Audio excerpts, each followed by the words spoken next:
Tahapan siklus akuntansi. Menurut Hartanto 2002, siklus akuntansi yang lengkap terdapat 11 tahap, tetapi 2 tahap diantaranya bersifat opsional. Berikut ini kami akan menjelaskan beberapa tahapan siklus akuntansi.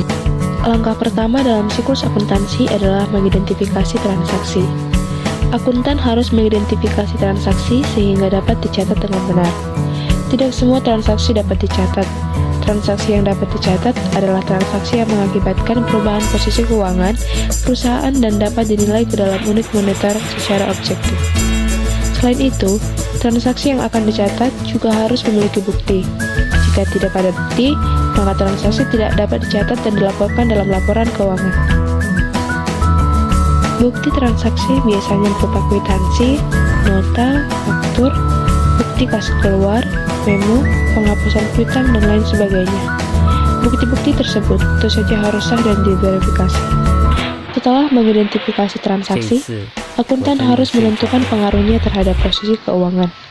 Untuk memudahkan, Anda dapat menggunakan rumus persamaan dasar akuntansi, yaitu aktiva sama dengan kewajiban ditambah ekuitas.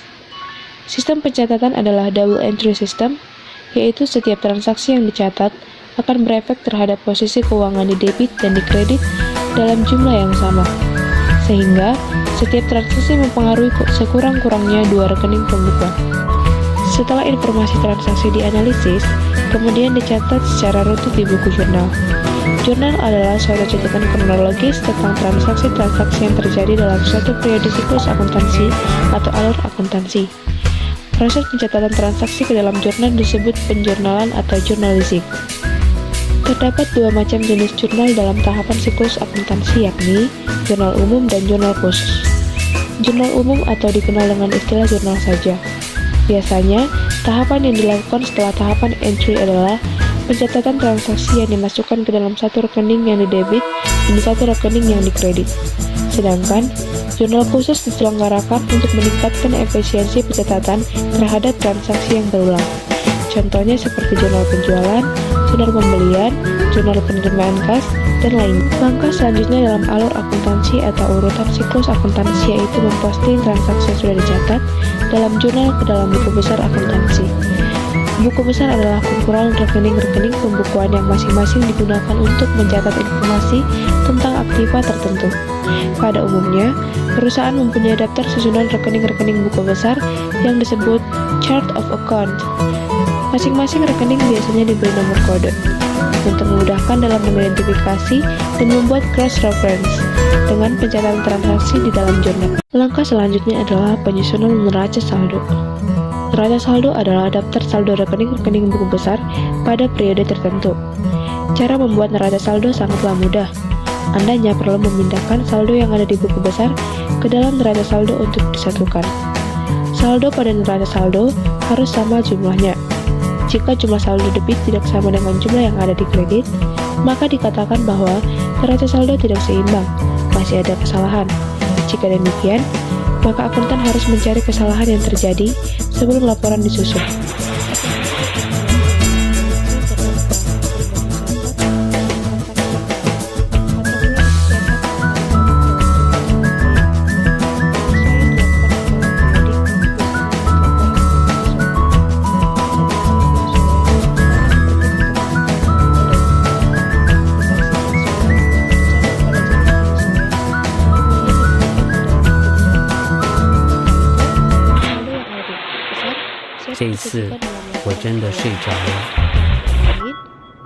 Hasil akhir proses akuntansi adalah laporan keuangan yang disusun secara tahap opsional siklus akuntansi, penyusunan neraca saldo setelah penutupan. Pada langkah ini, akuntan menyusun neraca saldo setelah penutupan. Neraca saldo ini adalah daftar saldo rekening-rekening buku besar setelah dibuat jurnal penutup. Oleh karena itu, neraca saldo ini hanya memuat saldo rekening-rekening keuangan saja. Tujuan pembuatan neraca saldo setelah penutupan adalah memperoleh keyakinan bahwa saldo yang diinput sudah benar, sehingga penyusunan neraca saldo ini tidak wajib hanya bersifat opsional. Lalu tahap terakhir dalam siklus akuntansi adalah penyusunan jurnal penutup. Tahap terakhir siklus akuntansi, penyusunan jurnal penutup. Setelah membuat laporan keuangan, akuntan harus membuat jurnal penutup.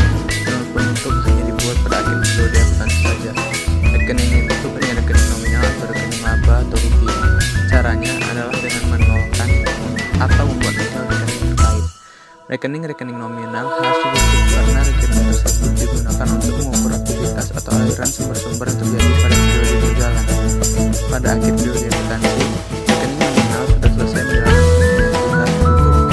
Selanjutnya, pada periode berikutnya dapat digunakan kembali untuk mengukur aktivitas yang baru dan mana terjadi.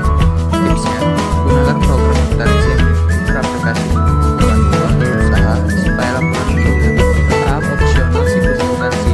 Penyusunan jurnal kembali. Tujuan jurnal kembali adalah sederhana dan sudah mencatatkan transaksi-transaksi tertentu yang terjadi secara repetitif pada periode berikutnya. Karena tujuannya untuk menyederhanakan, maka tahap mengaplikasikan training juga bersifat opsional. Jurnal kembali biasanya dibuat pada awal periode berikutnya. Caranya, dengan membuat jurnal kembali versi penyesuaian yang sudah dibuat. Dengan kata lain, membalikan akun yang telah dibuat pada jurnal penyesuaian dari yang awalnya debit menjadi kredit dan dari yang awalnya kredit menjadi debit. Siklus akuntansi adalah merupakan proses di mana aktivitas yang dimulai dari analisis dan pencatatan transaksi bisnis serta berakhir dengan persiapan untuk aktivitas periode akuntansi selanjutnya melalui pembuatan jurnal penutup. Siklus pada alur akuntansi ini punya proses untuk pembuatan laporan keuangan. Pemanfaatan teknologi komputer sangatlah positif pada kegiatan akuntansi. Next ada penyusunan neraca saldo. Neraca saldo adalah daftar saldo rekening-rekening buku besar pada periode tertentu. Cara membuat neraca saldo sangatlah mudah. Anda hanya perlu memindahkan saldo yang ada di buku besar ke dalam neraca saldo untuk yang disatukan. Saldo pada neraca saldo harus sama dengan jumlahnya. Jika jumlah saldo debit tidak sama dengan jumlah yang ada di kredit, maka dikatakan bahwa neraca saldo tidak seimbang atau masih ada kesalahan. Jika demikian, maka akuntan harus mencari kesalahan yang terjadi sebelum laporan disusun. 这一次我真的睡着了。